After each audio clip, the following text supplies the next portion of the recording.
کہ جس نے پہلا قدم مسجد کے اندر تب رکھا کہ جب امام کانوں کو ہاتھ لگا کے اللہ اکبر کہہ رہا تھا، تو مجھے بتاؤ کہ جب وہ 2 فرض پڑھ کے اپنی ٹوپی کو اسی جگہ پہ رکھ کے مسجد سے باہر چلا جائے گا تو اس کو کیسے پتہ چلے گا کہ سورۃ المجادلہ میں رب نے فرمایا ہے یرفع اللہ الذین آمنوا منکم والذین اوتوا العلم درجات، کہ بے شک اللہ تعالیٰ تم میں سے ایمان والوں اور علم والوں کے جنت میں درجے بلند کرتا ہے۔ یہ کیسے پتہ چلے گا؟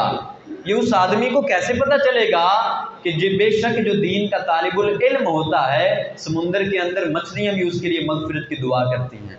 یہ اس کو کیسے پتہ چلے گا؟ نہیں پتہ چلے گا۔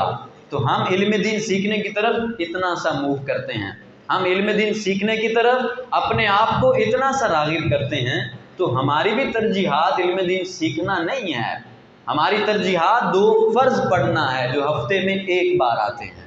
ہماری ترجیح تو یہ ہے، ہماری خواہش اور کوشش تو یہ ہوتی ہے کہ یہ 2 فرضوں کا بار میرے کندھوں سے اتر جائے، باقی کچھ ہو یا نہ ہو۔ نہیں میرے بھائیوں، یہ ہفتے میں 1 دن جو جمعے کا اجتماع رکھا جاتا ہے، اس کی وجہ یہی ہے کہ آپ جا کے دین کے مسائل سیکھیں، آپ دین کے مسائل سنیں، آپ سنیں کہ اپنے بچوں کو بھی علم دین سیکھنے کی طرف راغب کرنا چاہیے۔ آپ سنیں کہ جو بندہ اپنے ماں باپ کو شفقت کی نگاہ سے دیکھتا ہے، اللہ تعالیٰ اسے 1 مقبول حج کا ثواب عطا فرماتا ہے۔ آپ یہ سنیں۔ جب ایک باپ یہ سنے گا نہیں تو وہ اپنے بچے کو کیسے بتائے گا کہ بیٹا مجھے دیکھنے سے اللہ جنت کا، مجھے دیکھنے سے اللہ حج کا ثواب عطا فرماتا ہے؟ جب باپ یہ سنے گا نہیں تو وہ بیٹے کو کیسے سمجھائے گا کہ بیٹے الجنت تحت اقدام الامہات، کہ اللہ نے جنت ماں کے قدموں تلے رکھی ہیں۔ ایک فادر جب یہ سنے گا نہیں تو وہ اپنے بیٹے کو بٹھا کے کیسے سمجھائے گا کہ بیٹے پڑوسیوں کے بھی حقوق ہوتے ہیں، بیٹے ہمسایوں کے بھی حقوق ہوتے ہیں، بیٹے بہن بھائیوں کے بھی حقوق ہوتے ہیں، بیٹے والدین کے بھی حقوق ہوتے ہیں۔